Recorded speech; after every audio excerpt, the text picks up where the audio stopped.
मेरा नाम मोहम्मद हुसैन शेख है। मेरा ताल्लुक़ पाक मुस्लिम दीवान से है। बतौर सेक्रेटरी इत्तलात मैं अपनी फैज़ अंजाम दे रहा हूँ। तो आज मैं समा न्यूज़ से जो आप तशरीफ़ लाए हैं, मैं आपका बहुत ही ममनून और मशकूर हूँ।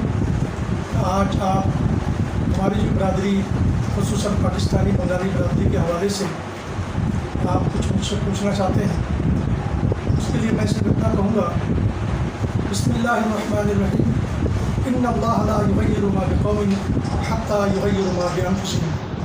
अल्लाह रब्बुल इज़्ज़त कुरान पाक में इरशाद फरमाता है, जो कौम अपने हालात को बदलने के लिए कोशिश नहीं करती, अल्लाह भी उनके हालात को नहीं बदलते। आज पाकिस्तान में बसने वाले मुहिब वतन पाकिस्तानी बंगाली तारिकीन वतन के नाम से जाना पहचाना जा रहा है। इंतहाई अफसोस और दुख की बात है, जबकि हमारा आबा अजदाद ने लाखों करोड़ों कुर्बानियाँ देकर पाकिस्तान को मार्ज वजूद में लाया। आपको पता है कि 1906 में ढाके में मुस्लिम लीग की बुनियाद रखी गई थी, और इंडिया मुस्लिम लीग नवाब सलीमुल्लाह खान साहब की सरबराही में। उस इजलास में शेर बंगाल के फजलुल हक, नवाब वकार मुल्क, नवाब दूसरे मुल्क और बड़े सभी के तय ज़मीन होना चाहिए। तो जिद्दजहद करते रहे। 1906 से 1913 में आकर कायद-ए-आज़म रहमतुल्लाह अलैह को ऑल इंडिया मुस्लिम लीग में शामिल किया गया। उसके बाद जिद्दजहद जो है वो बहुत तेज़ होती चली गई। आखिर आपने देखा कि 1940 में करारदाद पाकिस्तान पेश करने वाला शेर बंगाल के फजलुल हक, जो कि एक बंगाली लीडर था, बहुत अजीम लीडर था। उसके बाद 1947 में पाकिस्तान मार्ज वजूद में आया। कायद-ए-आज़म रहमतुल्लाह अलैह गवर्नर जनरल बने। उनके इंतकाल के बाद जो दूसरा गवर्नर जनरल थे वो है ख्वाजा नाज़िमुद्दीन, वो भी बंगाली थे। फिर वज़ीर आज़म का दौर शुरू हुआ। वज़ीर आज़म जो है वो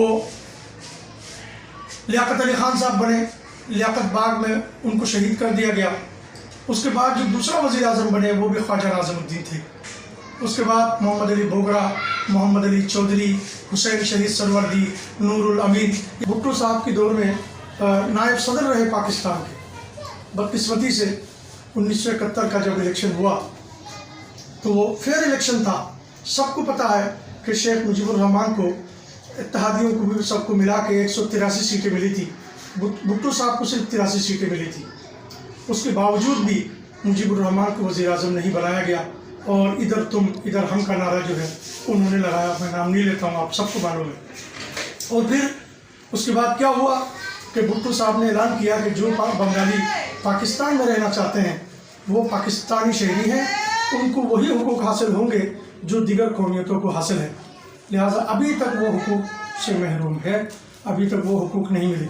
उसके बाद जनाब अली बांग्लादेश बन जाने के बाद, मशरिक़ी पाकिस्तान बांग्लादेश बन जाने के बाद जो लोग वहाँ रहते थे वो भी नहीं चाहते थे कि बांग्लादेश बने। अल शम्स अल बदर तंजीमें थी वहाँ पर, उन्होंने पाकिस्तानी अफवाज के साथ मिलकर वहाँ उनसे लड़े। आखिर पाकिस्तानी फ़ौज ने वहाँ सरेंडर कर दिया। सरेंडर करने के बाद वो वापस आ गए। तो लोग कहाँ जाएंगे? उन्होंने 1978 तक हिजरत करके पाकिस्तान में उन्होंने जो है अपना बसेरा किया। आज इमरान खान साहब की हुकूमत आ गई। हुकूमत आने के बाद 2018 में उन्होंने 27वां दिन गवर्नर हाउस कराची में आकर ऐलान किया कि पाकिस्तान में बसने वाले मुहिब वतन पाकिस्तानी बंगालियों को हम शनाख्ती कार्ड देंगे। ये बड़ी खुशहाल बात थी। बंगालियों में खुशी की लहर दौड़ गई थी। और उसके बाद ये नहीं है कि कुछ काम नहीं हुए, काम हुए हैं। तकरीबन 65 से 70% लोगों के काम हो चुके हैं, शनाख्ती कार्ड मिल गए हैं। लेकिन 30% लोग ऐसे हैं जिन बेचारों के पास दस्तावेज़ात नहीं हैं।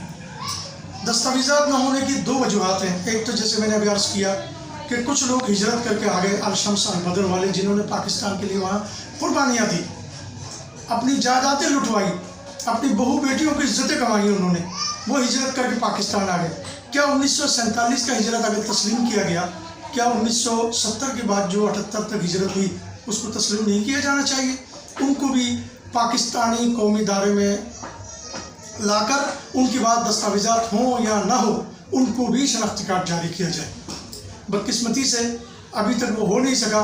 इमरान खान साहब ने जब ऐलान किया कि हम देंगे, मैं किसी पार्टी का नाम नहीं लेता हूँ, सिंध की बड़ी पार्टी है, सईद गनी साहब ने जो है कहा कि भाई हम तो बंगालियों को तस्लीम नहीं करते, आप बनी गाला का दरवाज़ा जो है उनके लिए खोल दो। इंतहाई अफसोस और दुख की बात है। मैं सईद गनी साहब और उस पार्टी से ताल्लुक़ रखने वाले जो हमारे मुखालिफ हैं उनसे मैं गुजारिश करना चाहता हूँ इंतहाई अदब और एहतराम के साथ कि जुल्फ़िकार अली भुट्टो साहब जो कि वज़ीर आज़म पाकिस्तान भी थे, आप सबके कायद भी थे, उन्होंने क्या ऐलान किया था 1970 के बाद कि पाकिस्तान में बसने वाले मुहिब वतन पाकिस्तानी बंगाली वो पाकिस्तानी है, उनको तमाम वही हुकूक मिलेंगे, सियासी समाजी तमाम हुकूक मिलेंगे। लेकिन क्या आप अपने कायद के हुकूक जो हुक्म था, जो ऐलान था, उसको आप भूल गए? बराए मेहरबानी मुखालफत न करें, हमारे सर पे हाथ रखें। हम मुहिब वतन कौन है? आप क्या एम आलम को भी भूल गए?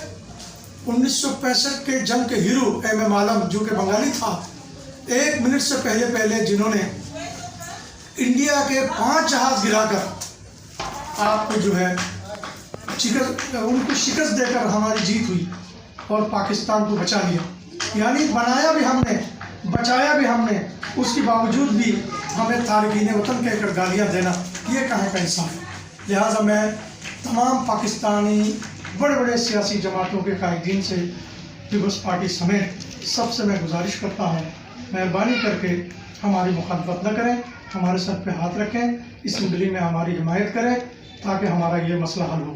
और खान साहब से मैं दरख्वास्त करूँगा कि आपने सिर्फ ऐलान तक महदूद रखा है, बराए मेहरबानी इसम्बली के अंदर ये बिल पेश किया जाए और सेनेट से पास करवा के उसको जो है हमेशा के लिए मामला जो है ये ठीक किया जाए।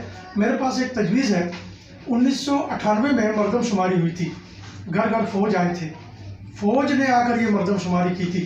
1998 की मरदमशुमारी के मुताबिक पाकिस्तानी बंगालियों के लिए इसम्बली से या सदारती ऑर्डिनेंस के ज़रिए से अगर ये ऐलान कर दिया जाए, ये बात तय कर दिया जाए, ये कानून में लाया जाए कि तमाम तर पाकिस्तान में बसने वाले बंगला ज़ुबान बोलने वाले जो है वो पाकिस्तानी है, उनको शनाख्ती कार्ड दी जाए।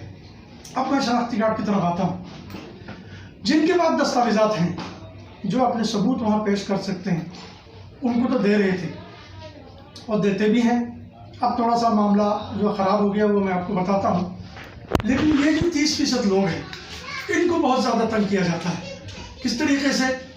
नारा नामी एक सेल निकला है, एक नादरा है, एक नारा है, यानी नेशनल एलियन रजिस्ट्रेशन अथॉरिटी। वो निकाला गया था गैर मुल्कियों के लिए, इनको कोई और नहीं मिला। रोड से, अपनी दुकान से, बसों में से उतार कर, फिश हार्बर से, गार्मेंट्स फैक्ट्रियों की गेट से, जहाँ जहाँ ये बेचारे काम करते हैं वहाँ से उनको उठा के ले जाते थे। जिनके पास शनाख्ती कार्ड हो और ना हो, ज़बरदस्ती जो है उनसे जो है अंगूठा लेकर उनको नारा कार्ड थमा दिया गया, जिसकी वजह से उनके ख़ानदान के कार्ड जो है वो नादरा के अंदर ब्लॉक हो गए। एक शनाख्ती कार्ड, एक नारा का कार्ड, अब वो ब्लॉक हो गए। अब ब्लॉक के चक्कर में उनकी जब शनाख्ती कार्ड ब्लॉक हो गए, अब उनके बच्चों की बेफॉर्म बनना भी बंद हो गया। वो बच्चे 18 साल से बड़े हो गए तो उनका शनाख्ती कार्ड भी नहीं बन रहा। अब वो तालीम भी हासिल नहीं कर पा रहे। मैट्रिक तक तो किसी तरह तालीम हासिल कर ही लेते हैं, प्राइवेट जिस तरीके से भी हो। अब उन्होंने कॉलेज में जाना है, अब उनके पास शनाख्ती कार्ड नहीं है, शनाख्ती कार्ड के बगैर कॉलेज में दाखिला नहीं होता, जिसकी वजह से ये तालीमी पसमानदगी जो है हमारे ऊपर है। मेहरबानी करके ये तमाम शनाख्ती कार्ड जो लॉक शुदा शनाख्ती कार्ड है, इन सबको जो है जारी कर दिया जाए ताकि जो है इनको शनाख्ती कार्ड मिले, इनके बच्चे तालीम हासिल करें, अफवाज पाकिस्तान में हमारे लोग शामिल हो। बंगाली लड़कों को अफवाज पाकिस्तान में अगर शामिल कर दिया जाए, ये एक एक लड़के एम आलम साबित होंगे। कश्मीर का मसला हो, हिंदुस्तान का मसला हो, कोई भी हमारी तरफ मेरी आँख से देखेगा, बंगाली लड़के सीने में बंद बांध कर अपने पाकिस्तान को बचाने के लिए वो हाजिर होंगे। जिंदा मिसाल है, लाहौर के अंदर जो बंगाल रेजिमेंट था 1965 में, अभी भी उनकी कब्रें वहाँ मौजूद है। हिंदुस्तान के आर्मी चीफ ने ऐलान किया था कि लाहौर में जाके हम कल सुबह जो है नाश्ता करेंगे। आपको पता है उनकी नाश्ता उनकी मुंह में हिंदुस्तान में डाल दिया गया, लाहौर आने नहीं दिया गया। ये किनकी कुर्बानी थी? बंगाली रेजिमेंट जो फौजी थे उनकी कुर्बानी थी। उनकी कब्रें अगर आपको देखना है तो लाहौर जाएं, उनकी कब्रें आप देखें, उनके वो शहदा को आप सलाम करें।